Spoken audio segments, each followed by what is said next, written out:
Okay. तो ये जो भिखारी है, वो भिखारी राजा के पास जाता है, और राजा का ऐसा एक नियम था कि उसका जो भी मांगनी है उसको पूरी करना। तो जो भिखारी है उसको बोला राजा ने कि तेरी क्या इच्छा है, तू मांग, मैं तेरी इच्छा पूरी करूं। और अभी ये भिखारी, ये सब कुछ उसके मन के अंदर का वातावरण, उसका बातचीत जो भिखारी करता है, मन में सोच रहा है कि मैं घर से निकला हुआ था ना, तब दो काकनी, दो पैसा अगर मुझे भीख में मिल जाता है तो काफी है, ये समझ करके मैं आया हुआ था। लेकिन अब राजा अगर इतना बड़ा ऑफर अपने सामने रख रहा है कि मांग, जो चाहिए तू मांग, मैं तुझे दूंगा, अगर ये ऑफर रख रहा है तो थोड़ा ज्यादा मांगते हैं। एक काम करते हैं अपन ना, 100 सोना मोहर मांग लेते हैं। नहीं नहीं, 100 तो बहुत कम है, वो तो एक आधा साल भी नहीं चलेगी, फिर वापिस वही निर्धनपना आएगा, गली गली में घूमना, भीख मांगना। अपने को धंधा ही नहीं चाहिए। 1 लाख सोना मोहर मांग लेते हैं, पूरा जीवन सेटल डाउन कर लेंगे। नहीं, लेकिन ये जीवन तो हमारा निकल जाएगा, लेकिन हमारे जो संतान होंगी वो क्या करेंगे? बिकॉज हमारा तो कोई पुश्तैनी धंधा होगा नहीं, अपन तो पैसा मिलेगा उसका अपन व्यर्थ करते रहेंगे। एक समय आएगा पैसा पूरा हो जाएगा, फिर संतान क्या करेंगे उनका जीवन के लिए? उनको वापिस वही दरिद्रता आ जाएगी। 10 लाख सोना मोहर मांग लेते हैं, राजा देने को बैठा हुआ है। जब बारिश गिर रही होती है तो बाल्टी पकड़ करके पानी भरने नहीं जाते, जितना पानी मिले बटोर लेना चाहिए। तो अभी ये राजा, मेघ बरस रहा है और मैं कहाँ कटोरी लेकर के जा रहा हूँ। 10 लाख भी कम है, 1 करोड़ सोना मोहर मांग लेते हैं। ये सब विचार अभी भिखारी के दिमाग में चल रहे हैं। अभी भी वो राजा के सामने खड़ा है। राजा ने उसको प्रश्न किया हुआ है कि तेरी इच्छा क्या है, बोल, मैं पूरी करूंगा अगर मेरी शक्ति के अंदर होगी तो। 1 करोड़ सोना मोहर मांग लेते हैं राजा के पास। 1 करोड़ सोना मोहर, नहीं नहीं, 1 करोड़ सोना मोहर तो कम पड़ेगी। अगर बीच में कोई ले गया, ऐसा कुछ हो गया तो इससे अच्छा है मैं राजा के पास ना उसका आधा राज्य मांग लेता। आधा राज्य मुझे मिल जाएगा, सम्मान भी मिलेगा, लोगों का प्रेम भी मिलेगा, और वो आधे राज्य के अंदर जो भी कमानी होगी वो सब मेरी। लेकिन अगर मैं आधा राज्य मांगूंगा ना, आधा राज्य राजा के पास रहेगा, फिर भविष्य के अंदर वो राजा अपना दिया हुआ राज्य को वापस प्राप्त करने के लिए लड़ाई करेगा, ऐसे चांसेस है। तो वो लड़ाई में अगर मैं मर गया तो वो तो बहुत ज्यादा डिफिकल्ट हो जाएगा कि एक तो राज्य मांगा और उसमें लड़ाई करने में आई और लड़ाई के अंदर मैं मर गया। ये तो प्रॉब्लमेटिक है, ये तो वरदान नहीं है, तो श्राप है। पूरा राज्य, मैं राजा के पास से उसका पूरा का पूरा राज्य ही मांग लूं तो, बिकॉज वो तो राजा की शक्ति के अंदर है वो राज्य को देना। और इस राजा ने पूरी सभा के सामने मुझे प्रॉमिस किया हुआ है कि वो मेरी इच्छा को पूरी करेगा, तो लेट मी आस्क कंप्लीट राज्य। इस विचार पर थोड़ी देर पॉज करते हैं। ये भिखारी, ये भिखारी का नाम होता है कपिल। शायद अपने को नाम नहीं सुना हुआ होगा, लेकिन बहुत ही सुंदर इनकी एक कथा। ये कपिल अभी दिमाग में सोच रहे हैं, फ्लैशबैक में गए कि मैं कौन था, कहाँ से आया, बिकॉज अभी वो राजा बनने वाले हैं, ऐसा मन में इन्होंने नक्की कर दिया हुआ था कि मैं राजा को बोलूंगा कि भाई मेरे को आप राज्याभिषेक कर दो, मैं राजा बनेगा, और राजा तो मेरे को बना देगा राजा। फिर तो अपना लीला लहर जीवन के अंदर, और अतीत के कोई पन्नों के अंदर ये गरकाव हो जाता है कपिल कि मैं कौन था, कहाँ से आया हुआ था। और बचपन से शुरुआत करता है कि मैं ना बचपन में तो मैं और मेरी माता दो जने ही रहते थे। मेरा पिता पाटलिपुत्र नगरी के जो राजा थे उनका बहुत बड़ा राजपुरोहित था, राजपुरोहित थे। लेकिन बहुत कम उम्र के अंदर, जब मैं छोटा था तब मेरे पिता का अवसान हो गया था, तो बाकी का मेरा जो भी जीवन है वो मेरी माता ने मुझे बड़ा किया हुआ था। तो मुझे मेरे पिता तो बहुत ज्यादा याद नहीं है, लेकिन माता याद है। तो मैं और माता एक दिन ना वही नगर की शेरियों से चल करके जा रहे थे, सामने से बहुत बड़ा एक राजा का सारथ, उनका रथ जा रहा था। और वो रथ को देख करके माता ने मेरे को बोला हुआ था कि तेरे पिता राजपुरोहित थे, उनका भी ऐसा ही ठाठ माठ था, रोज ऐसी राजा की सवारी उनके घर पर आती थी उनको लेने के लिए, और फिर वो ठाठ माठ के साथ राज दरबार में जाते थे। अगर आज वो तेरे पिता जिंदा होते तो हमारी इतनी बुरी हालत न होती। मैं घर घर भटक करके छोटा मोटा काम करके बर्तन वगैरह मांज करके दो चार पैसे कमाती हूँ, और उससे हमारा जीवन चलता है। अगर तेरे पिता राज पुरोहित जिंदा होते ना तो ऐसी हमारी नौबत नहीं आती। और दुर्भाग्य ऐसा कि पैसे की कमी के कारण मैं तुझे पढ़ा भी नहीं पाया। अगर तूने ज्ञान प्राप्त किया हुआ होता तो शायद वही राजा के दरबार में जा करके तू तेरे पिता की पोस्टिंग की मांगनी कर सकता कि मेरे पिता राजपुरोहित थे, मुझे भी आप राजपुरोहित बनाओ। लेकिन तू तो अंगूठा छाप है, तुझे तो आता भी कुछ नहीं है, तो बात कर तो करे किस मुंह से। ऐसा मेरी माता ने मुझे बोला हुआ था। ये सब ये भिखारी राजा के सामने जब खड़ा है तब विचार में चल रहा है। राजा ने अभी भी अपनी ऑफर दे करके वो वेट कर रहे हैं कि भिखारी क्या फिगर बोलता है, और यहाँ भिखारी कपिल के मन में ये सब विचार चल रहे हैं। तो उस समय मैंने मेरी माता से वादा किया कि मैं ना ज्ञान की प्राप्ति करता हूँ, मैं किसी ब्राह्मण के पास जाकर के जो राज पुरोहित का जो ज्ञान प्राप्त करने का होता है, वो ग्रह नक्षत्र ये मुहूर्त वगैरह ये सब मैं पढ़ाई कर लेता हूँ, और फिर राजा के दरबार में जाकर के मांगनी करूंगा तो मेरे को तो नौकरी मिल जाएगी। तो माता बोलती हाँ आइडिया तो अच्छा है, लेकिन हमारे इस नगर के अंदर ना तेरे को कोई पढ़ाएगा नहीं, बिकॉज अपन बहुत निचली स्तर पर आ चुके हैं फाइनेंशियली। तो कोई भी पंडित तेरे को एंटरटेन नहीं करेगा। तो एक काम कर, अपने पास जितना भी मेरे पास सेविंग्स में पड़ा हुआ है, हाथ में धन है, सब कुछ पैक करके मैं तेरे को दे देती हूँ। तो श्रावस्ती नगरी जा, वहां पर फलाने फलाने वो हमारे रिश्तेदार रहते हैं, और वो जो रिश्तेदार है वो तुझे तेरे घर उनके घर के अंदर तेरे को रखेंगे। तो वॉइस ब्रेक हो रहा है क्या? वो जो रिश्तेदार है वो रिश्तेदार तेरा देखभाल करेंगे, और उस नगर के अंदर बहुत बड़े एक पंडित विद्वान है, वो विद्वान के वहां पर जा करके तू पढ़ाई करना। पैकिंग करता है ये कपिल, छोटी शायद किशोरावस्था होगी, और निकला है श्रावस्ती नगरी की तरफ जाने के लिए। और वहां पर जिसके घर पर रुकना था वहां पर पहुंच गया, वहां पर सेटल डाउन भी हो गया। और जिस पंडित के पास उसको ज्ञान प्राप्त करना था, गुरुकुल टाइप था, वो ब्राह्मण के वहां पर भी चला जाता। 2 4 6 महीने हुए, इसका ज्ञान की आराधना साधना अच्छी तरह से जा रही थी कपिल की। ये कपिल सोच रहा था ये सब अपना फ्लैशबैक। और वो 6 महीने के अंदर अंदर वहां पर वो ब्राह्मण का जो गुरुकुल था वहां पर खाना पिरोसने वाली जो स्त्री थी उसके साथ इस कपिल को प्रेम हो जाता है। तो पूरा का पूरा दिन भले यहाँ पर पंडित सिखा तो रहे हैं इसको, लेकिन इसका मन वो स्त्री के अंदर था कि वो क्या करती होगी, वो क्या है क्या नहीं है, एकदम लव एट फर्स्ट साइट हो चुका था। और पूरा का पूरा दिन उसी के विचारों के अंदर निकल जाता था। ऐसा 1 साल हुआ, 2 साल हुआ, 2.5 3 साल हो गए। पंडित की तरफ से जो कुछ भी ज्ञान देना था वो पंडित ने तो दे दिया, लेकिन ये कुछ खासा ग्रहण नहीं कर पाया, बिकॉज फोकस था ही नहीं पढ़ाई के अंदर। हमेशा वो स्त्री वो क्या करती है या ये है वो उसी के अंदर उसका टाइम पास चल रहा था। अभी जैसे तैसे उसने पढ़ाई तो वहां पर कर ली, और उस स्त्री के साथ उसने लग्न विवाहित जीवन की शुरुआत भी कर दी। और वो स्त्री एक दिन इसको कहती है, ये कपिल को, कि मुझे मेरी सहेलियों के साथ 2 4 दिनों के लिए वेकेशन घूमने के लिए जाना है, तो मुझे अच्छे कपड़े और अच्छे गहने चाहिए। अपन तो घर के अंदर एकदम दरिद्रता के अंदर रह लेते हैं, मुझे उससे कोई प्रॉब्लम नहीं है, लेकिन अभी अगर मैं मेरी फ्रेंड्स के साथ बाहर घूमने के लिए जाऊं और फटे पुराने कपड़े ही पहनती फिरूं तो अच्छा तो नहीं लगेगा, बिकॉज सब लोग एकदम टिप टॉप रेडी होकर के आएंगे। तो कुछ पैसे आपको कमाना पड़ेगा।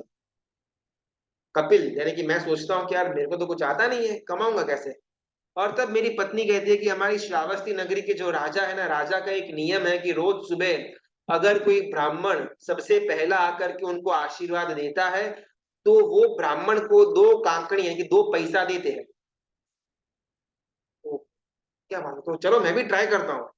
मैं जाता हूँ कल सुबह अर्ली मॉर्निंग में पहुंच जाऊंगा राजा के दरबार के अंदर, और 2 कांकड़ी मिलेगी वो मैं वापस लेकर के आऊंगा, और तेरे को गहने आभूषण जो भी चाहिए चाहिए वो परचेज अपन कर लेंगे। ये विचार से कपिल निकला हुआ था, फर्स्ट डे गया। लेकिन जिस चीज को प्राप्त करने की कपिल की इच्छा थी वही चीज को प्राप्त करने की हर किसी की इच्छा थी। तो बहुत बड़ा वहां पर मेला लगा हुआ था राजा को आशीर्वाद देने के लिए, और राजा का तो नियम था कि किसी एक पहला व्यक्ति जो है first come first serve basis उसको 2 काकड़ी दी जाएगी, बाकी सबको टाटा बाय बाय। तो एक दिन हुआ, नंबर नहीं लगा, सेकेंड डे और जल्दी गया, नंबर नहीं लगा, थर्ड डे और भी जल्दी गया, नंबर नहीं लगा, ऐसे 8 दिन निकल गए। अभी कपिल सोच रहा है कि अभी तो कुछ और ट्राई करना पड़ेगा, रोज मैं ये भीड़ के अंदर गुम हो जाता हूँ। एक काम करता हूँ, आज रात को बाजू का जो मैदान है वहां पर सो जाता हूँ। सुबह जब कोई न आया हुआ हो उसके पहले मैं राजा के दरबार में पहुंच जाऊंगा। ऐसा ट्राई किया, सुबह उठकर वो उठा, लेकिन वो जिस टाइम उठना था उसके टाइम तक तो लाइन लग चुकी थी। 9वां दिन भी वेस्ट। 10वां दिन हुआ, वो भागा भागा आया, उसके पहले और 2 जने आ पहुंचे थे। ये भिखारी बहुत ज्यादा दुखी, ये कपिल दुखी हो जाता है कि अरे यार आज भी चांस गया। रुदन करना शुरू कर देता है। जब राजा के सेवक आते एक जने को अंदर लेकर के जाने के लिए, तो बहुत बड़ा बखेड़ा वहां पर खड़ा कर देता है। राजा इसको जबरदस्ती सेवक इसको जबरदस्ती राजा के सामने पेश करते हैं। और राजा पूछते हैं इससे कि क्या प्रॉब्लम क्या है बे तेरे को। और ये अपनी पूरी की पूरी कहानी बोलता है कपिल कि मैं ये था, मैं वो था, ऐसा था वैसा था। और राजा बहुत हर्षित हो जाता है कि यार बेचारा बहुत इनोसेंट आदमी लगता है, जीवन के अंदर बहुत ज्यादा दुख को देख करके यहाँ तक पहुंचा हुआ है। इसके लिए राजा ने इसके लिए ऑफर चेंज किया कपिल के लिए कि 2 काकड़ी नहीं, तेरी जो इच्छा हो वो इच्छा बोल, मैं वो इच्छा को पूरा करूंगा। और वही इच्छा के प्लानिंग के अंदर ये कपिल बैठा हुआ। मैं कहाँ था, कहाँ से कहाँ आया और अभी कहाँ पर पहुंचा हुआ हूँ। लेकिन जैसे ये विचार आया ना, अभी उसका अंदर से लोभ बढ़ रहा था। 2 कांकड़ी थी, फिर 100 सोना सोना मोहर, 10,000, लाख, 10 लाख, करोड़, आधा राज्य, पूरा राज्य मांग लेता। उसको शर्म आई, यार मैं कौन से स्टेटस से आया हुआ और मैं क्या मांगनी कर रहा हूँ। अभी पूरा राज्य अगर मैं ले भी लेता हूँ ना, आजू बाजू के राजा आकर के चढ़ाई करेंगे और राजा का काम इजी नहीं है। 100 तरह के प्रेशर होते हैं, प्रजा का अलग से प्रेशर, फैमिली का प्रेशर, रानियों का प्रेशर, आजू बाजू वाले राज्यों का प्रेशर। इतना ज्यादा तंग जिंदगी तो मेरे को नहीं चाहिए। आधा राज्य ले ले, आधा राज्य में वही प्रॉब्लम, वापिस राजा जा वो चढ़ाई करेगा, लड़ाई करेगा, अपने को राज्य चाहिए ही नहीं। 1 करोड़ सोना मोहर मांगे तो, लेकिन अपना घर छोटा है, छोटे घर में अपन इतना ज्यादा सोना मोहर रखेंगे कैसे, बिकॉज उस समय बैंक वगैरह थी नहीं। तो चोर डाकू लुटेरा वगैरह आ जाएंगे, धन को ले जाएंगे, प्रॉब्लमेटिक। और साथ में हमको भी मार देंगे, और ज्यादा प्रॉब्लमेटिक। अभी धन नहीं है ना, एक लेवल तक का दुख है। लेकिन 10 करोड़ सोना मोहर मिलने के बाद अगर उसको कोई चोरी करके लेकर के जाएगा ना, वो दुख बहुत ज्यादा दयनीय होगा, उसको मैं सहन नहीं कर पाऊँ। तो out of the question 1 crore सोना मोहर। प्रॉब्लम वही खड़ा हो जाता है कि रखेंगे किधर। घर तो छोटा है, बड़ा घर ले लिया, सबको मालूम पड़ जाएगा कि भाई इसके पास निधान पड़ा हुआ है। फिर मेरे घर के आगे भी भिखारियों की लाइन लग जाएगी, चोर लुटेरा डाकू वगैरह प्लानिंग करना शुरू कर देंगे, जान चली जाएगी। 1 करोड़ भी नहीं होगा, 1 लाख सोना मोहर। क्या करेंगे इतना सोना मोहर का, बिकॉज 1 लाख सोना मोहर है, पूरा जीवन तो नहीं चलेगा, 20, 25, 30, 50 साल चलेगा। और 50 साल में मेरा लाइफस्टाइल इतना हाई हो चुका हुआ होगा कि पैसे तो पूरे हो जाएंगे, लेकिन वो लाइफस्टाइल को मैं चेंज नहीं कर पाऊंगा। फिर वो 50 साल बाद वही रोना, पैसे लाओ, और फिर भीख मांगना, राजा के पास वापिस आना। और राजा ने उस टाइम अपने को ये ऑफर न दी तो एक काम करते हैं, 100 सोना और मांग लेते हैं, अभी तक का काम पूरा हो जाएगा। ये सब बातें उसके चिंतन में चल रही है कपिल के। 100 सोना मोहर के भी क्या करना है, 100 सोना मोहर तो काफी नहीं पड़ेगी, 1, 2, 3 महीना चलेगी, वापिस बीवी की तरफ से प्रेशर आएगा, वापिस भीख मांगने निकलना पड़ेगा। नहीं, 100 सोना मोहर भी नहीं चाहिए। 2 काकड़ी जिसको मांगने के लिए हम आए हुए थे वो, लेकिन 2 काकड़ी, हाँ 2 पैसा है, नहीं 2 पैसा मांग तो सकता हूँ, प्रॉब्लम नहीं है। लेकिन अगर मैंने मेरी पत्नी को बोल दिया कि राजा यहाँ पर मुझे वरदान मांगने का बोल रहा था और मैं 2 पैसा लेकर के आया हुआ हूँ, तो घर पर बैठ करके वो बहुत ज्यादा कंकास करेगी, झगड़ा हो जाएगा हमारा, और पूरा का पूरा जीवन अस्त व्यस्त हो जाएगा। 2 काकड़ी भी नहीं मांगी। और सोच रखी, वो शादी की थी ना, उसके बाद सारे प्रॉब्लम शुरू हुए थे। वो पत्नी आई, पत्नी की डिमांड्स आई, तो मुझे ये सब चीज करनी पड़ी। उसके पहले तो मेरा जीवन बहुत शांति पूर्वक जा रहा था। ब्राह्मण था, छोटा मोटा पढ़ाई करवाता था, खाना मिल जाता था, खाना का कोई कोई प्रॉब्लम नहीं था, कपड़े ज्यादा चाहिए नहीं थे, तो पैसा कमाने का कभी भी मैंने विचार किया नहीं था। तो बीवी आई, उसके शौक पूरे करने के लिए मैं आज निकला हुआ। तो बीवी चाहिए ही नहीं, संसार चाहिए ही नहीं। लेकिन मेरी माता तो पड़ी हुई है, अभी भी माता जिंदा है। और माता ने बहुत ज्यादा अरमानों के साथ मुझे यहाँ पर श्रावस्ती नगरी के अंदर भेजा हुआ है। अगर मैं बीवी की इच्छा पूरी नहीं करता, लेकिन माता की इच्छा तो पूरी करनी पड़ेगी। लेकिन फिर माता का वही रोना शुरू हो जाएगा, अभी ये चाहिए, अभी वो चाहिए, अभी ये चाहिए, वो चाहिए। ये सब कुछ वेस्ट है। पहले मन के अंदर इच्छा बढ़ती है, बढ़ती है, बढ़ती है, बढ़ती है, बढ़ती है, एक पॉइंट तक आती है, और फिर वहां से नीचे नीचे नीचे नीचे आता है। और बस अंदर में संसार भावना जन्मती है कपिल के अंदर, कि पूरा का पूरा संसार स्वार्थी है। कोई भी मुझसे सही मायने में प्रेम नहीं करता। वो स्त्री जिसके ऊपर मैं पागल बन चुका था, वो भी आज मुझसे पैसा मांगती है, और अगर पैसे लिए बिना घर पर जाऊंगा, वो जो देवी है वो राक्षसी बन जाएगी। मेरी माता ने भी मुझे अपने से दूर कर दिया, बिकॉज मैं पढ़ाई करूंगा, पैसे कमाऊंगा और उसका जीवन का ख्याल रखूंगा। तो माता का भी कहीं ना कहीं हल्का सा स्वार्थ तो था। तो बस जीवन के अंदर अभी मेरे ये दो व्यक्ति ही बचे, और तो कोई मेरा जीवन के अंदर है नहीं। दो व्यक्ति, और दोनों के दोनों व्यक्ति मुझसे सिर्फ स्वार्थ की इच्छा रखते हैं। ऐसा संसार किसका? संसार चाहिए ही नहीं मेरे को। ये विचार कर रहे हैं अभी भी। राजा सामने खड़े खड़े वेट कर रहे हैं इस भिखारी के सामने कि बोल तेरे को क्या चाहिए, मैं तेरी इच्छा पूरी करूं।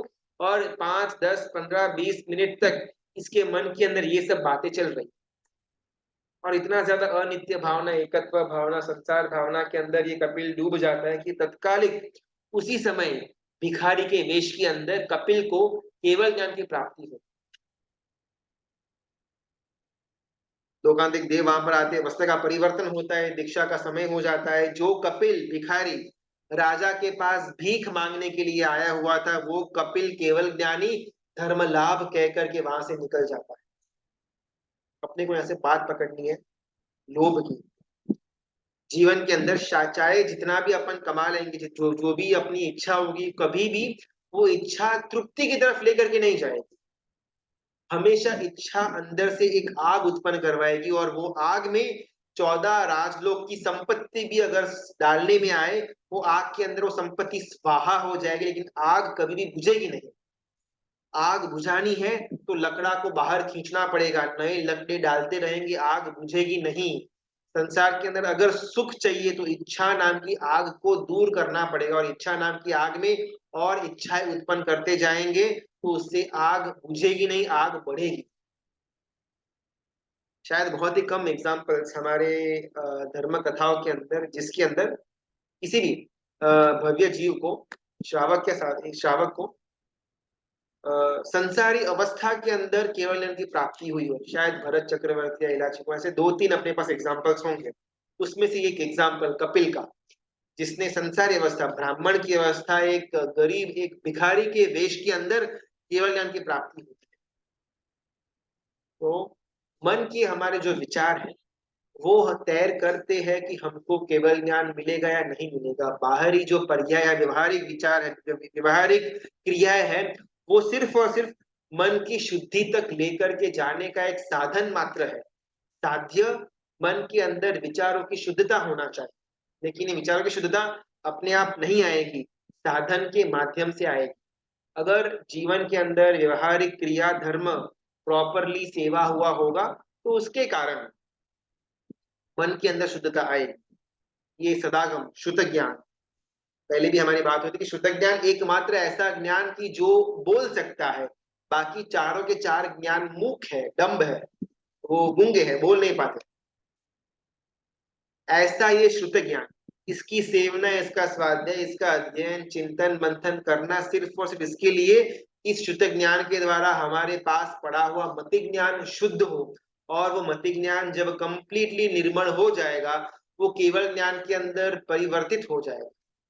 ये कपिल के केस के अंदर उसके विचार एकदम शुद्ध हो गए कि भाई मुझे संसार के अंदर रहना ही नहीं है, सब स्वार्थी है, सब अपना अपना स्वार्थ को लेकर के बैठे हुए। सही मायने में एक जीव से प्रेम तो कोई संसार के अंदर करता ही नहीं है। ये विचारों की शुद्धता आते आते इतना ज्यादा अंदर शुभ ध्यान के अंदर फिक्स हो गए कि केवल ज्ञान उनको प्रकट हो गया। ये शुद्ध ज्ञान के द्वारा हमारे अंदर ये बुद्धि का परिवर्तन है। ये हाथ बनता है हमारे स्वाध्याय करने का।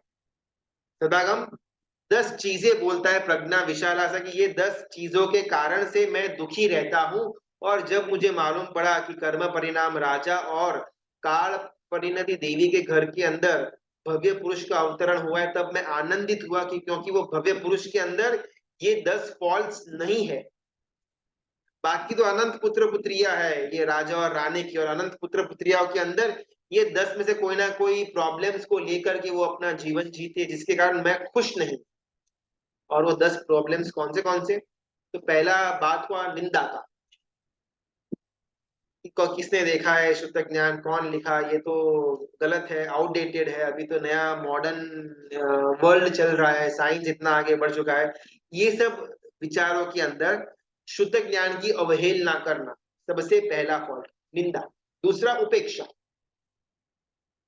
मुझे कुछ पड़ी नहीं, अगर व्याख्यान चलता है तो चलने दो, मेरे को क्या है, मैं अपना आराम से यहाँ पर फेसबुक ब्राउजिंग करूंगा, मुझे व्याख्यान में नहीं जाना, मुझे स्वाध्याय नहीं करना, अष्टप्रकारी पूजा नहीं करनी, परमात्मा का दर्शन नहीं करना। कोई करता उसमें मुझे कोई प्रॉब्लम नहीं है, अनुमोदना, मुझे नहीं करना। उपेक्षा का, यानी कि एकदम इजी गोइंग, हाँ ठीक है करना है तो करो वरना चलेगा। ये दूसरा प्रॉब्लम जिसको हमने विस्तार से जाना हुआ। यहाँ पर बहुत सुंदर एक बात आती है, ये हरिभद्र सूरी महाराजा कहते हैं, हमको इस भव के अंदर जो योग मिले हुए हैं, अगर उन योगों की अपन उपेक्षा करते हैं तो भवांतर के अंदर हमको वो योग कभी भी नहीं मिलेंगे। आज हमको जो परमात्मा का शासन, परमात्मा की वाणी, शुद्ध ज्ञान मिला हुआ है, अगर अपन उसकी धरोहर उपेक्षा करने में लग जाते हैं तो बहुत क्लियर है कि आने वाले लंबे समय तक अपने को वापस ये सारे के सारे योग नहीं ही मिलेंगे।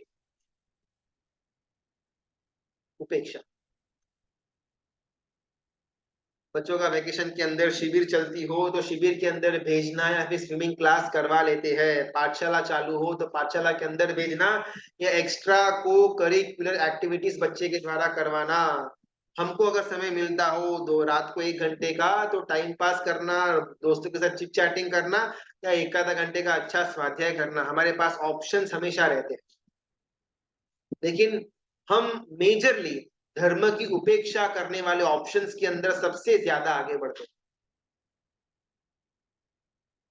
व्याख्यान, प्रवचन, स्वाध्याय, ज्ञान की आराधना, ये सब हमारे पास एक तरफ।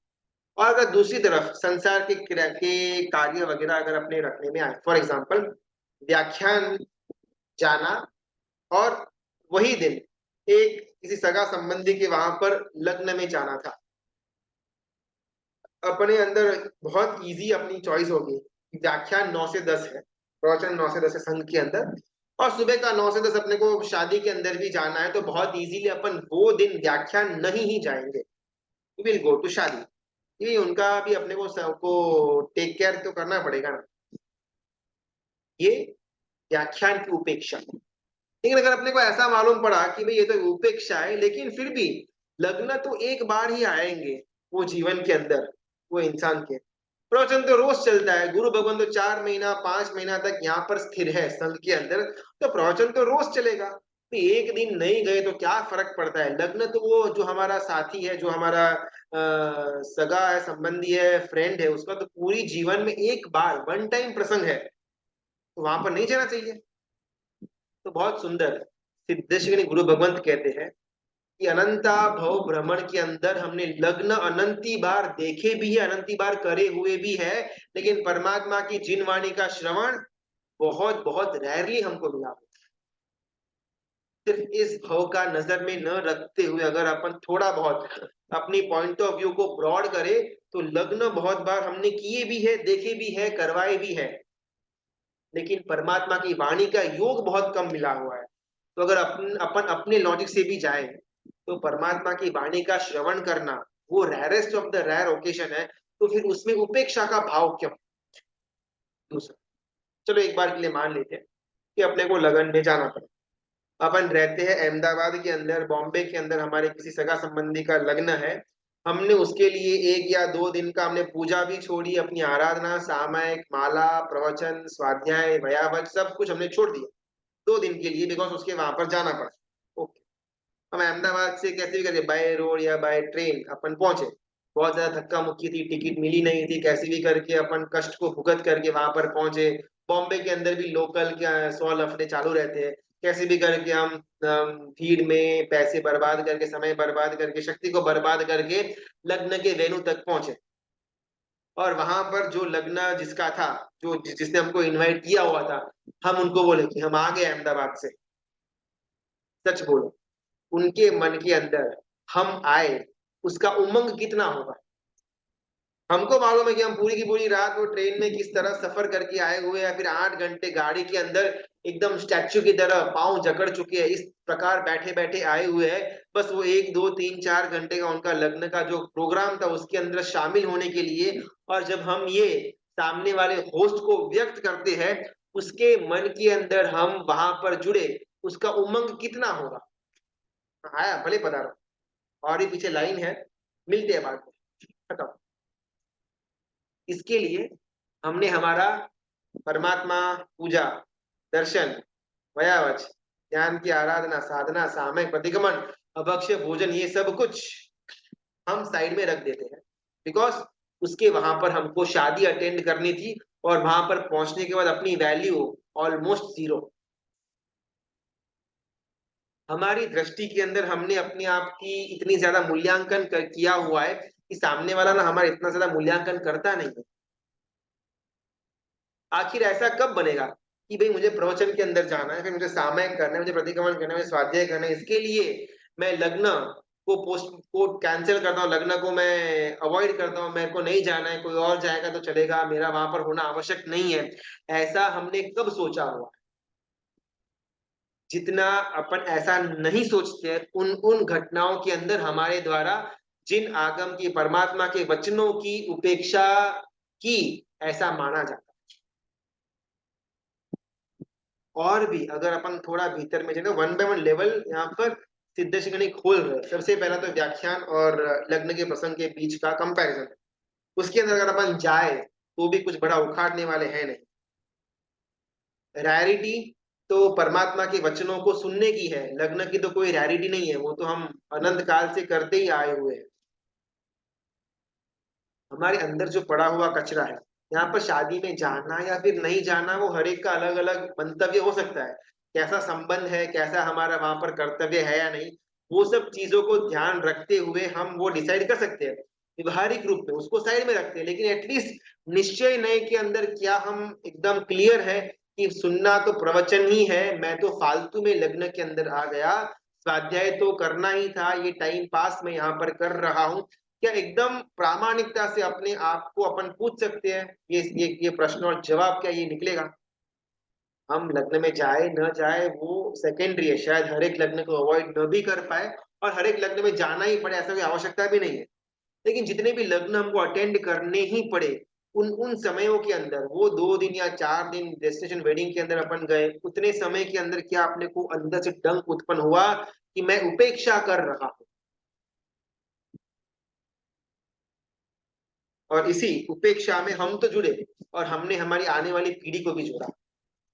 जितना हमको बहुमान पाठशाला का होना चाहिए, परमात्मा की वाणी का होना चाहिए, व्याख्यान का होना चाहिए, उससे कई ज्यादा हमारे मन में इंपॉर्टेंस कॉन्वेंट स्कूलों की है।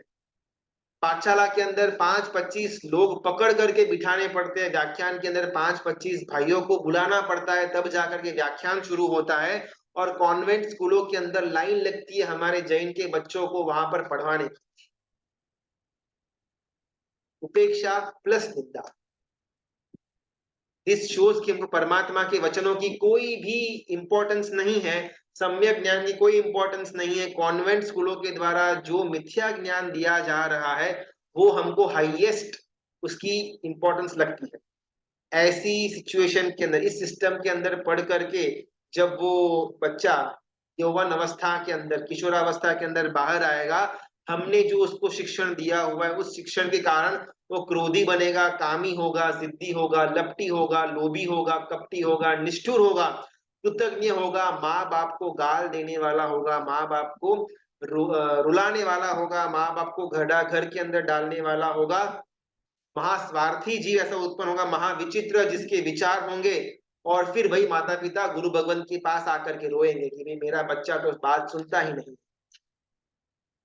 गुजराती के अंदर कहावत है, हाथ ना करिया भैये वाग्या, खुद का किया हुआ खुद को ही अभी भुगतना पड़ता है।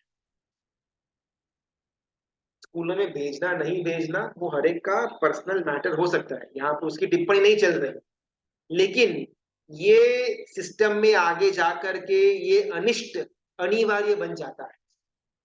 ये डंक के साथ अपन भेजता है। कभी ना कभी अगर सत्व जागृत हो तो हम अपना कोर्स को चेंज कर पाए। पागलों की तरह भेड़ चाल के अंदर बस पूरा का पूरा जग जग कुएं के अंदर डूबने जा रहा है, तो मैं भी कुएं के अंदर डूबने जाऊं, इस स्थिति के अंदर हम न आ जाए। ये सब कुछ जिन आगम की सदागम की उपेक्षा कही जाए। दूसरा प्रॉब्लम, दूसरा कारण इस ये सदागम का हमसे खुश न होने का। तीसरा कारण आता है उपहास। पहला निंदा, दूसरा उपेक्षा, और तीसरा उपहास, यानी कि हंसी उड़ाना, मजाक उड़ाना। एक व्यक्ति है जो बहुत छोटा सा उसका जीवन है, कुछ ज्यादा संपत्ति नहीं, छोटा सा 1 BHK रूम के अंदर रहता है, छोटा मोटा कुछ नौकरियां, एक टाइम पास इतना धंधा करता है, अपना परिवार का भरण पोषण कर पाए इतनी संपत्ति कमाता है, और बाकी का पूरा समय ज्ञान सा है, वितराग स्तोत्र है, शांत सुधार है, उपमेति भव प्रपंच करता है, उपदेश माला है, ये सारे के सारे जिनको बहुत सीरियस ग्रंथ माना गया हुआ है, इसके अध्ययन के अंदर लगा देता है। एक और व्यक्ति है साइड में, अलग परिवार का, श्रीमंत है, बहुत बड़ा बिल्डर है, बहुत नामना है, बहुत पैसे है। हमको सामने से दो व्यक्ति मिलते हैं एक ही टाइम पर। एक वो व्यक्ति जो संपत्ति के अंदर बहुत कम है लेकिन ज्ञान में बहुत आगे है। एक और व्यक्ति जिसके जीवन के अंदर ए से लेकर जेड तक सारे के सारे दोष भरे हुए हैं लेकिन बहुत ज्यादा श्रीमंत है, नगर के अंदर नामना बहुत है। दोनों सामने से आ रहे हैं, हमारा मन किससे बात करने में लालायित होगा? उपहास। ये सब तो पढ़ाई तो करते रहते हैं, बाकी कुछ ज्यादा मतलब नहीं है। कौन उपमिति बहुप्रपंच कथा, शांत सुधा, वितराग स्तोत्र, ज्ञान सार, अध्यात्म सार, योग सार, ये सब चीजें पढ़ करके कि किसका क्या अच्छा हुआ है। सीए करो, एमबीए करो, कैट की एग्जाम के लिए प्रिपेयर करो तो कुछ माना जाए। अगर 20 25 30 साल का अगर घर के अंदर कोई अपना पुत्र हो, नवयुवान हो, अगर वो बैठ करके ये ज्ञान सार, योग सार ये सब पढ़ता रहे, तो बोलो हमको हंसी आए या ना? अरे अभी तो सीए बनने की उम्र है, अभी तो डॉक्टर बनना है, इंजीनियर बनना है, एमबीए करना है। कहाँ तो ये सब चीजों के अंदर गुम हो गया। सुबह को आधा घंटा पूजा कर ली, गुरु भगवान को वंदन कर लिया, बस फुल स्टॉप। फिर उसी के अंदर पूरा का पूरा दिन नहीं रहने का होता है। उपहास। कृष्ण महापर्व अभी पूरा हुआ, उसमें ना ज्ञान की पूजा आती है। 2 बार अपन पूजा करते हैं। एक बार कल्पसूत्र, जब हम गुरु भगवान को गोहराते हैं उस समय 5 ज्ञान की पूजा आती है, और आखिरी दिन संवत्सरी के दिन जब अपन 12 सूत्र गुरु भगवान को संग गोहराते हैं, तब संघ के कुछ व्यक्ति ज्ञान पूजा करते हैं। उस समय ना भाव बहुत अच्छे होते हैं कि ये मति ज्ञान की पूजा, ये शुद्ध ज्ञान की पूजा, ये अवधि ज्ञान की पूजा, ये मन ज्ञान की पूजा और केवल ज्ञान की पूजा, और इसके द्वारा हमारे जीवन के अंदर ये ज्ञान की प्राप्ति हो, हम भी शुद्ध के अंदर आगे बढ़े, हमको भी केवल ज्ञान वगैरह प्राप्त हो, इसी आशय के साथ कल्प सूत्र की और बारसा सूत्र की पूजा करने में आती है। लेकिन जैसे ही वो ज्ञान की पूजा पूरी हो जाती है, घर पर आने के बाद हम वापस मिथ्या ज्ञान की प्रायोरिटी के अंदर बढ़ जाते हैं। अपन खुद तो आगे बढ़ते हैं, लेकिन जहां कहीं भी अगर कोई शुद्ध ज्ञान की बात करता भी हो, हमको हंसी पात्र लगे कि आज के जमाने के अंदर क्या ये सब चीजों का कुछ वैल्यू ही नहीं है, पढ़ना है तो ये पढ़ो। अगर ऐसे अपन बात करते हैं ना, तो ये डबल ढोलकी कहलाता है कि अपन वहां पर तो बहुत बड़ी बड़ी ज्ञान पूजा, ये पूजा वो पूजा लाभ भी लेते हैं, वो भाव भी उत्पन्न होता है। और अगर हमारे घर के अंदर ही कोई ऐसा ज्ञान का आराधना करने के लिए आगे बढ़ने की इच्छा रखता है, हमको सबसे पहले गुस्सा उसके ऊपर आता है। या तो ज्ञान पूजा करनी बंद कर देनी चाहिए, या फिर ज्ञान की जो जो सही मायने में पूजन आराधना करता हो उसके ऊपर क्रोधित होना बंद कर देना चाहिए। ये दर्शन करवाता है, दिखलाता है अपने आप को कि हमने मूल्य किसको दिया हुआ है, मिथ्या ज्ञान को या सम्यक ज्ञान को।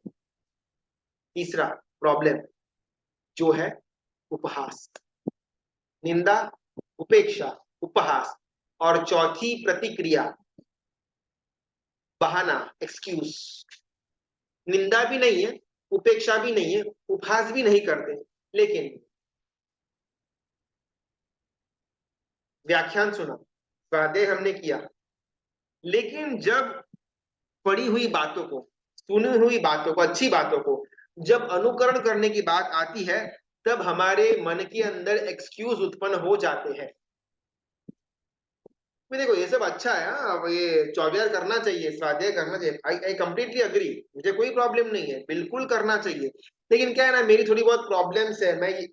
मैं रात को लेट आता हूँ, इसके लिए चौगियार नहीं कर पाता। मेरा पढ़ने को बैठता हूँ लेकिन मन चिपकता नहीं है, ज्ञान चढ़ता नहीं है, इसके लिए मैं पढ़ाई नहीं करता।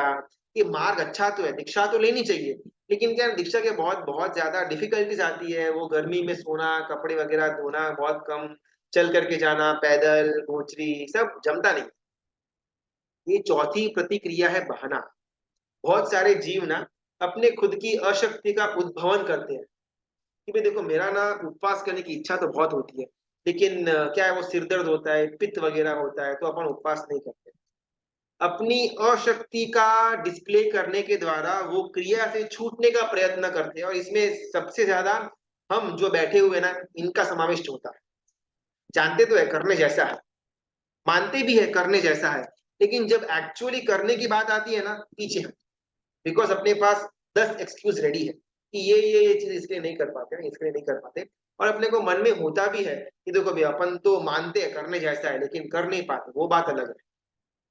हमारा मन हमारे साथ माया खेलता है। ये चौथा प्रतिक्रिया, बहाना, एक्सक्यूज। पांचवी प्रतिक्रिया, भय। शुद्ध ज्ञान की बात तो बहुत अच्छी है, सच्ची है, ऊंची भी है, लेकिन ये जो लोच वगैरह करने का होता है ना दीक्षा के बाद, बहुत डिफिकल्ट है। अभी एक बाल मैंने ऐसा खींचा, ऐसे चीख निकल गई, तो पूरा बाल से कोई खींचेगा, डिफिकल्ट। मैं तो मतलब बेहोश हो जाऊंगा, लोच तो मेरे से होगा ही नहीं। दीक्षा के बाद वो क्या है ना, वो पैरों में कुछ पहनने का होता नहीं है। इतनी गर्मी में जाना पड़ेगा, पैरों के अंदर फुल्ले हो जाएंगे, पानी भर जाएगा, चल नहीं पाएंगे, चमड़ी निकल जाएगी। बहुत डिफिकल्ट है, बहुत भय लगता है, बहुत डर लगता है कि ये सब मैं चीज नहीं कर पाया तो। दीक्षा तो अभी ले ली, अभी एकदम भाव में आकर के, 1 2 4 साल बाद लगा कि मैं पाल नहीं पाया, वापिस आने का मन हुआ तो। पांचवा रीजन है भय। जो ब्रश है ना, ब्रश, या अपना शेविंग का ब्रश हो, या फिर वो मेकअप किट का वगैरह ब्रश हो, तो ब्रश बनाने की प्रक्रिया ना एक्चुअल में जो पिग, जो भुंड होता है, सुअर, उसके बालों का बना हुआ वो ब्रश होता है। तो वो पिग जो है, वो पिग को फैक्ट्री के अंदर लेकर के जाते सुअर को, और वो जिंदा सुअर के शरीर से बालों को खींचा जाता है। बिकॉज अगर बाल को कट करेंगे ना, उसकी लेंथ कम हो जाएगी, और वो ब्रश की साइज छोटी होगी तो पैसे कम मिलेंगे। ब्रश के अंदर बालों की साइज अगर लंबी होगी तो शायद 2 ब्रश बनेंगे, या एक ही ब्रश लंबे बाल वाला हो तो पैसे ज्यादा मिलेंगे। तो इसके कारण कारखाने के अंदर सुअर की शरीर से, जिंदा सुअर के शरीर से बालों का लोच किया जाता है, बालों को खींचा जाता है। वो चीखता है, चिल्लाता है, उसका मुंह बंद करने में आता है, उसको कुछ ना कुछ करने में आता है, लेकिन फिर भी जिंदा अवस्था के अंदर वो सुअर के बालों को खींचा जाता है, उससे अपना ब्रश बनता है। सुअर के पास थी कोई फैसिलिटी वो दुख से बचने की, लेकिन फिर भी उसको दुख सहन करना पड़ा। गधा है, उसका मालिक उसके ऊपर बहुत ज्यादा बोझा डाल करके, लकड़ी मार मार करके गधे को आगे भिजवाता है। गधे के पास है कोई ऑप्शन उसको सहन किए बिना कि भाई थोड़ा भार कम कर दो, बहुत दुखता है, नहीं दुखता है, चाहे रोना आए तो रोए, या चल नहीं पाए तो भी चलना तो पड़ेगा। इस अवस्था के अंदर गधा आ जाता है। बैल अपने मालिक का चाबुक को सहन करके भी चलता रहता है, चाहे गर्मी हो, भार हो, नहीं हो, बैल को चलना ही पड़ेगा। नरक के अंदर जीव, चाहे उसको मजा आए या न आए, वो छूट नहीं पाएगा। परमाधामी देवों की तरफ से दुख हो या बाकी नरक वासियों की तरफ से दुख हो, जब तक आयुष्य पूरा नहीं होता तब तक वो सुख, वो दुख को सहन करना ही पड़ेगा। बहुत लंबे समय में अब जाकर के अपने को स्वाधीनता मिली हुई है। अब ये स्वाधीनता को प्राप्त करने के बाद हमको डर लगे कि भाई लोच करना पड़ेगा तो, नंगे पैर चलना पड़ेगा तो, खाने के अंदर वो सब घरों का मिक्सिंग होकर के आएगा, अपने को टेस्ट नहीं जमेगा तो। अरे अनंत काल से अपन अनिच्छा से, अपनी इच्छा के विरुद्ध भी, इससे कई ज्यादा भयंकर दुखों को सहन करके यहाँ तक पहुंचे हुए हैं। अभी यहाँ पर आकर के छोटे मोटे दुखों के अंदर अपन डर जाए। कहा वो सुअर को जिंदा बाल खींचने की प्रक्रिया, और कहाँ यहाँ पर लोच। कहाँ गधे को मार मरवा करके नंगे पैर गर्मी के अंदर बैल के साथ चलवाया जाए, और कहाँ यहाँ पर दीक्षा के जीवन के अंदर कुछ किलोमीटर का विहार करना पड़े, कहाँ कई दिनों तक कुत्ते को भूखा रहना पड़े, और कहाँ यहाँ कुछ घरों की गोचरी का मिक्सिंग करके भोजन करने का अपने को अवसर मिले। दुख स्वेच्छा से अगर सहन कर लेंगे तो अनिच्छा से जो अनंत गणा दुख मिलने वाला है उसे अपन बच जाएंगे। स्वेच्छा से अगर आया हुआ दुख या कम दुख भी सहन नहीं करेंगे तो अनिच्छा से अनंत गुना ज्यादा दुख कर्म सत्ता हमको सहन करवाएगा। पांचवा प्रॉब्लम जो हम सब के अंदर है वो है भय। अगर सिर्फ इस भाव का होराइजन न देखते हुए हमारे क्षेत्र को, होराइजन को अगर ब्रॉड करें, तो अनंत काल में हमने बहुत भयंकर दुख को सहन कर करके यहाँ पर आए हुए हैं। मैं हूं, आप है, हम सब है, नरक में भी गए हैं, तिरियंस भी बने हुए हैं, प्राणी के अंदर हमने अलग अलग दुखों को भी सहन किया हुआ है। अब वो दुख सहन करके मैं यहाँ पर आया, 25-50 सालों के अंदर अगर मुझे 25-50 बार लोच करवाना पड़े, 25-50 बार विहार करना पड़े, इसमें क्या बड़ी बात। अगर ये चीज करने से आगे लंबे समय तक मेरा दुख टल सकता है, तो अभी ये चीज करने में भय किस बात का। हम सब दीक्षा ले न ले वो अलग बात है, लेकिन एटलीस्ट हम दिमाग में ये भय को तो न रखे कि भाई दीक्षा के अंदर बहुत ज्यादा प्रॉब्लम्स आते हैं। हम भी देखते हैं कितने सारे जने ऐसे दुख को सहन करते हैं, हमसे तो ना हो पाएगा, हम यहीं पर ठीक है। ये जो विचार है ये हमारा चेंज। कल का अगर अपन सब दीक्षा ले ले एकदम उत्तम, न ले पाए तो एटलीस्ट विचारों के माध्यम से हमको इसमें परिवर्तन लेकर के आना पड़ेगा। परमात्मा कोई राक्षस नहीं है, परमात्मा हमारे दुश्मन नहीं है कि इसको इतना अच्छा घर मिला, इतना अच्छा शरीर मिला तो रहने देते हैं खाली फोकट में, क्यों इससे इतना सब दुख सहन करवाना। जो शाश्वत सुखों के अंदर रहे हुए हैं उनको क्या लेना देना हमको दुख खाए या सुख खाए। उनकी तो बस ये एकमात्र इच्छा कि जिस शाश्वत सुख को वो निहाल रहे हैं उसको हम सब भी आनंद ले पाए, उसके लिए रास्ता बताया। और हमको डर लगता है कि नहीं भाई हमसे नहीं हो पाएगा। अगृहित संकेता हाथ जोड़ करके ये सब बातें प्रज्ञा विशाला के मुख से सुन रही है, जो बातें सदागम ने उनको कही हुई थी। कुल 5 रीजंस यहाँ पर पूरे होते हैं। निंदा, उपेक्षा, उपहास, बहाना यानी कि एक्सक्यूजेस, और भय। ये 5 रीजंस जिसके कारण जिन आगम यानी कि सदागम हमसे इतने ज्यादा खुश नहीं। आगे कौन से रीजंस है कल के क्लास में जानने का अपन प्रयत्न करेंगे। देखो एक पर ब्रश प्लास्टिक का होता है, देखो ब्रश प्लास्टिक का भी होता है, प्राणी के हेयर्स का भी होता है। यहाँ पर ना बात ब्रश की नहीं हो रही, यहाँ पर बात ये हो रही है कि हमने कैसे दुख सहन किए हुए हैं। चलो मान लेते सारे के सारे ब्रश प्लास्टिक से बने हुए, लेकिन प्लास्टिक तो आखिरी 50-100 साल में फाइंड आउट हुआ, तो उसके पहले तो यही पद्धति चली आ रही थी। और ये तो बहुत मामूली सा वर्णन है, प्राणियों को तो आजकल कत्ल खानों के अंदर किस प्रकार का दुख दिया जाता है ये हम सब कहीं ना कहीं इंफॉर्मेशन हमको मालूम है। तो वो दुख के कंपैरिजन में ये दुख तो कुछ भी नहीं है। और वो दुख उन प्राणियों का नहीं है, वो दुख मैंने आपने हम सब ने अनंत बार सहन किया हुआ दुख है। जब वो दुख सहन करके यहाँ तक पहुंचे हुए हैं, फिर दीक्षा के अंदर ये दुख है वो दुख है इसके कारण अपने को भय उत्पन्न हो, ये हमारी मूर्खता है। स्वेच्छा से अगर अपन दुखों को सहन करने का आगे बढ़ेंगे तो अनिच्छा से अनंत गुना ज्यादा दुख जो मिलने वाला है उससे अपन बच जाएंगे। स्व की इच्छा से अपन छोटे मोटे दुखों से भी भागते फिरेंगे तो अनिच्छा से भी अनंत गुना ज्यादा दुख हम पर थोपा जाएगा, और उस समय सहन करने के अलावा हमारे पास और कोई ऑप्शन नहीं होगा। न सुअर के पास ऑप्शन है, न गधे के पास, न कुत्ते के पास, न नारकी के जीव के पास। और ये सब उन उन जीवों की बात नहीं हो रही, ये सब हमारे हमारे ही पूर्व के भव की बात हो रही है। और अगर अभी नहीं सुधरे तो आने वाले भव भी ऐसे ही हमारे बने रहेंगे। परमात्मा की आज्ञा विरुद्ध कुछ भी बोला हुआ हो तो मिच्छामि दुक्कडम का धन्यवाद। थोड़ा बहुत भी हमारे अंदर सोच के अंदर परिवर्तन आए, और वो सोच के अंदर आया हुआ परिवर्तन धीमे धीमे धीमे हमारे जीवन के अंदर परिवर्तन को लेकर के आए, ऐसा हमारा पुरुषार्थ होना चाहिए। अगर किसी कारण से रात्रि भोजन किया हो तो दूसरे दिन राह्य प्रतिक्रमण करना कर सकते हैं। देखो हाँ, अभी ना दो प्रश्न, अगर मैंने रात को 10, 11, 12 बजे खाना खाया हुआ हो तो क्या अगले दिन मैं उपवास या एकासना का पचखान कर सकता हूँ? एक, और दूसरा, अगर रात्रि के अंदर मैंने रात्रि भोजन किया हुआ हो तो अगले दिन राह्य प्रतिक्रमण मैं कर सकता हूँ या नहीं? बहुत बड़ा एक जटिल प्रश्न, इसको समझते हैं। सबसे पहला ना, हमसे रात्रि भोजन हो गया, वो सबसे बड़ा हमारा प्रॉब्लम, हमारी गलती। श्रावक प्रतिक्रमण सुबह का करे, अति उत्तम, लेकिन अगर वो नहीं भी कर पाता है फॉर सम रीजन, रात्रि भोजन तो वर्ज्य होना ही चाहिए। अभी कुछ कारणवश, मुझे इच्छा तो नहीं थी लेकिन मेरा ऐसा एक पर्याय बन गया कि मुझे रात्रि भोजन करना पड़ा।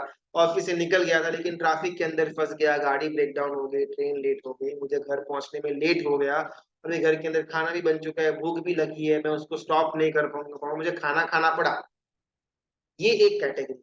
एक और कैटेगरी, रात को रिसेप्शन है मेरे फ्रेंड का, वहां पर 9 बजे जाएंगे, 10 बजे मस्त आराम से ओपन लॉन में 100 डिश अपन टेस्ट करेंगे, ये भी रात्रि भोजन।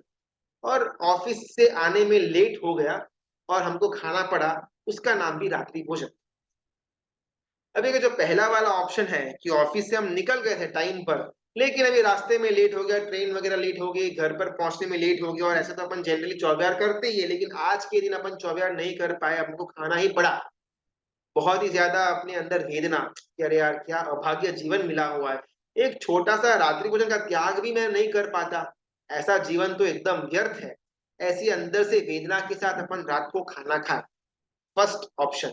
सेकंड ऑप्शन, रात को अपन रिसेप्शन करने के लिए किसी के वहां पर गए, या फिर रात को लॉन्ग ड्राइव पे निकले, दोस्तों के साथ रात को होटल में खाना खाने गए, बिंदास मजे से अपने खाना खाया, चलो ये ऑर्डर करते हैं, वो ऑर्डर करते हैं, वहां पर वो काउंटर में ये डिश हमको चखनी थी, रह गई, और अपन वो भिखारी की तरह कटोरा लेकर के हर एक काउंटर में घूमते हैं, ये दो वो दो करके, वो रात्रि भोजन सेकंड ऑप्शन। ये फर्स्ट ऑप्शन वाला जो रात्रि भोजन है ना, उसको करने के बाद अगर अगले दिन हम उपवास का पचखान भी ले, एकासना का पचखान ले, या राई प्रतिक्रमण करें, कोई प्रॉब्लम नहीं, बिकॉज हमारा वो रात्रि भोजन मजबूरी के मामले में हुआ था, मजबूरी के कारण हुआ था, मेरे पास कोई ऑप्शन नहीं था। मैं चाहता तो शायद मैं भूखा रह सकता था आधा दिन, फिर दोपहर को खाना खाया हुआ था, रात को अगर आने में लेट हो गया मैं खाने का त्याग कर दूं, लेकिन शायद वो सत्व नहीं है। मैं अंदर प्रामाणिकता से रुदन के साथ मैंने खाना खाया रात को, तो अगले दिन मैं सब कुछ कर सकता हूँ। सेकंड ऑप्शन, मैंने जलसे से मस्ती से मजे से मैंने रात को खाना खाया, लॉन्ग ड्राइव भी गए, दोस्त के रिसेप्शन के अंदर भी गए, होटल के अंदर भी खाना खाया, अभी अगले दिन मैं राई प्रतिक्रमण करूं, प्रॉब्लम कुछ नहीं, लेकिन वो राई प्रतिक्रमण मुझे फलीभूत होगा क्या? फर्स्ट ऑप्शन के अंदर तो एकदम क्लियर कट आंसर है। सेकंड ऑप्शन के अंदर भी अगर मुझे सुबह राई प्रतिक्रमण करना है, फिर अगले दिन सुबह मुझे एकासना बैसना उपवास वगैरह का पचखान करना है, तो मुझे एटलीस्ट सुबह तो डंक उत्पन्न हो कि अरे यार रात को खाली फोकट में वो सब हो गया, अब से मैं ये नियम लेता हूं कि ये सब चीजों के अंदर मैं नहीं जाऊंगा। अगर ऐसा शुभता वाला हमारा मूड आता हो तो भी सेकेंड डे राई प्रतिक्रमण करना। थर्ड, अगर रात को एकदम मस्ती से हमने मौज मजा किया, सुबह को प्रतिक्रमण करने से पहले अपने को डंक भी नहीं, कोई पछतावा भी नहीं, कोई मन के अंदर चेंज नहीं होता, तो इस अवस्था के अंदर क्या हमको प्रतिक्रमण करना, उपवास करना? बिल्कुल करना, बिकॉज वो रात को जो हमने खाया, रात को जो मस्ती मजाक सब कुछ किया, अभी अगर सुबह को अपन प्रतिक्रमण भी नहीं करते हैं, सुबह को हमको उपवास करना था लेकिन रात को वो लेट खाया, इसके भय में आकर के अपन उपवास भी नहीं करते हैं, तो हमारा वो रात को जो खाने वाला इच्छा थी, जो हमारा विचार था, जो हमारे आदत थी, वो जाएगी कब और कैसे? एटलीस्ट सुबह प्रतिक्रमण मैं करूंगा, 1 महीना, 2 महीना, 6 महीना, 1 साल, 5 साल, 10 साल, कभी ना कभी वो समय आएगा जब मेरा रात्रि भोजन एट एनी कॉस्ट बंद होकर के रहेगा। लेकिन अगर रात को खाना खाया, भय नहीं लगा, और सुबह प्रतिक्रमण करना मैंने छोड़ दिया कि रात को खाना तो लेट खा, तो सुबह क्या मतलब है, करो ना करो, तो लिख कर रखने जैसा है कि हमारे जीवन के अंत तक भी हमारा वो रात्रि भोजन बंद नहीं ही होगा। तीन ऑप्शंस, तीनों के तीन ऑप्शंस के अंदर सुबह का प्रतिक्रमण करना ही चाहिए, लेकिन तीनों के पीछे के जो थॉट प्रोसेस है वो अलग अलग। और उसमें कहीं ना कहीं अपने को आगे बढ़। रात्रि भोजन किया हो तो देवसी प्रतिक्रमण कर सकते हैं, नहीं नहीं नहीं। रात्रि भोजन के अंदर ना क्या होता है ना, देवसी यानी कि शाम का प्रतिक्रमण जब अपन करेंगे ना, तब अपन पचखान लेने का आएगा। तो पचखान कौन सा लेंगे? हमने 7 बजे खाना खाया, 8 बजे तक हमने खाना हमारा पूरा किया, फिर प्रतिक्रमण करने के लिए बैठे। जब पचखान नाम का आवश्यक आएगा, हम कौन सा पचखान लेंगे? बिकॉज हमारा तो रात को खाना हो गया है। तो रात्रि भोजन करने के बाद देवसी परिक्रमण करने का तो कोई सवाल बनता ही नहीं। लेकिन वापस अगर फर्स्ट ऑप्शन जो हमने डिस्कस किया हुआ था, ऐसा अगर हमारा रात्रि भोजन हुआ हो, तो भले हम प्रतिक्रमण न कर पाए, लेकिन भाव प्रतिक्रमण तो कर पाएंगे। 7 लाख, 18 पापस्थानक और वंदित्व, इसका जो छोटा मोटा अर्थ हमको मालूम हो, वो अर्थ की चिंतवना हम करें 10 मिनट 15 मिनट एकांत में बैठ करके, तो उसका नाम है भाव प्रतिक्रमण। तो वो तो अपन कर सकते हैं। तो एटलीस्ट उसके द्वारा भी आगे जाकर के हमारा रात्रि भोजन एकदम से बंद हो जाए, ऐसा शक्ति सत्व हमको मिले। परमात्मा को जो भोजन लेके जाए मंदिर में, उसमें सच्चित कुकुम्बर टोमेटो, बाहर का दही कलपता है क्या? अपन परमात्मा को फल भी तो चढ़ाते हैं, वो भी तो सचित है। मौसम्बी रखते हैं, अनार रखते हैं, सेब रखते हैं, वो सब कुछ सचित तो है। अपन कुछ सुधार करके बीज निकाल करके तो नहीं अर्पण करते हैं। तो सचित वस्तु अर्पण करने में कोई प्रॉब्लम नहीं है, परमात्मा को जब अर्पण करने की बात आती है तब। दूसरा, अभक्ष्य हो, अनंत काय वाला हो, बासी खाना हो, बाहर का दही बासी होता है, कोई सुबह का मतलब वो 3 दिन वाला जो रूल है दही के अंदर, वैसा दही बाहर का तो होगा नहीं। तो बाहर का दही तो अभक्ष्य ही होगा। तो अभक्ष्य खाना या अनंत काय वाला जो हो, वैसा परमात्मा को अर्पण करना बिल्कुल भी उचित नहीं है। सचित खाना हो, जो जो अपन खा सकते हैं लेकिन सचित है, वैसा फल है, ऐसा कोई भी चीज है, उसको अर्पण अपन कर सकते हैं। व्हाट इज दृष्टि परिलेहन इन पोषण? अच्छा, प्रश्न बहुत है। दृष्टि परिलेहन की बात आती है ना पोषण के अंदर, जब श्रावक या श्राविका पोषण करते हैं, तो दिन में 2 बार समस्त जितना भी उनके उपदी है, जो वस्त्र है और साथ में जो भी सामान वगैरह, उसका परिलेहन करने में आता है। और उसमें ना दृष्टि परिलेहन की बात आती है वहां पर, कि हर एक वस्त्र को अपने दृष्टि से परिलेहन करना। एक दूसरा, जब भी अपने को पोषद के अंदर, यानी कि अपने जब व्रत स्वीकारा हुआ है उसके अंदर, जब भी अपने को चल करके जाना पड़े, तो हर एक स्टेप रखने से पहले नीचे दृष्टि परिलेहन करना। यानी कि नॉर्मली परिलेहन यानी कि अपन हाथ से या मुपत्ति से अपना जो कुछ भी जीव जंतु हो उसको निकाले, वो परिलेहन। दृष्टि परिलेहन यानी कि अपने एकदम बारीकी से वो वस्त्र को देखे, कि कोई छोटा मोटा जीव जंतु तो नहीं ना, हमने हमारी आंखों के द्वारा परिलेहन किया, उसका नाम दृष्टि परिलेहन। ये वस्त्रों के समय में भी ये करना होता है पोषद के अंतर्गत। और पोषद में जब कभी भी चलने का अवसर बने, तब दृष्टि को नीचे रख करके एक एक स्टेप रखने से पहले उस जगह को दृष्टि के द्वारा परिलेहन करना। यहाँ पर कोई चींटी, कोई मकोड़ा, छोटा मोटा त्रस्त जीव तो नहीं है ना, वो कंफर्म करने के बाद वहां पर स्टेप रखना, इसका नाम दृष्टि परिलेहन। बाहर का स्वीट, बाहर की स्वीट के अंदर जो दूध के मावे की बनी हुई होती है, पेड़ा है, दूध का मावा है, ये सब चलता नहीं है। बिकॉज बाहर का वो बूंदी भी हो या बाहर का क्या वो जलेबी वगैरह हो, ये सब कुछ अपक्ष में आता है। बिकॉज दूध के मावे की जो मिठाई है, रसगुल्ला है या फिर गुलाब जामुन वगैरह है, वो एक दिन के बाद वो बासी बन जाते हैं। बाहर की मिठाइयों के अंदर जो कड़क है, जो चार चार तार वाली चाशनी वाली जो मिठाइयाँ वगैरह रहती है, जैसे मैसूर पाक है या मोहन थाल है, कंसार है, ये सब चीजें कलपती है बाहर की हो तो। जनरली बाहर की स्वीट अपन परमात्मा को अर्पण न करें, वो ज्यादा बेटर ऑप्शन है। हमारे घर में छोटा मोटा लापसी है, कंसार है, या अगर कुछ भी और न मिले तो शक्कर का एक टुकड़ा वो ज्यादा बेटर लगता है। बाहर की चीजों के अंदर भले ही वो बासी न हो, लेकिन फिर भी अभक्ष्य या जैना के एंगल से जब देखने जाए ना, तो बहुत सारे सवाल खड़े हो जाते हैं। और ऐसी स्वीट्स अगर घर में आएगी और घर से वो परमात्मा तक जाएगी, तो घर पर जो स्वीट्स रह जाएगी वो हमारे अंदर जाएगी, और वो अभक्ष्य अनंत कय वाली हो तो ज्यादा प्रॉब्लमेटिक भी बन जाती है। तो हो सके तो बाहर की स्वीट्स का अवॉइड करना वो बेटर ऑप्शन है। घर से ही छोटा मोटा अपन मिठाई बना करके परमात्मा को अर्पण करें, या अगर वो डेली पॉसिबल न हो तो शक्कर का एक टुकड़ा या गुड़, वो बेटर ऑप्शन लगता है।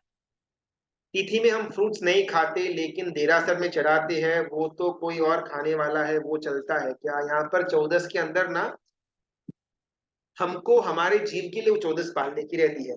तो सेम रूल अप्लाई होगा फूलों के अंदर। 14 के दिन अपन ये नीलोत्री का वपराश नहीं करते हैं।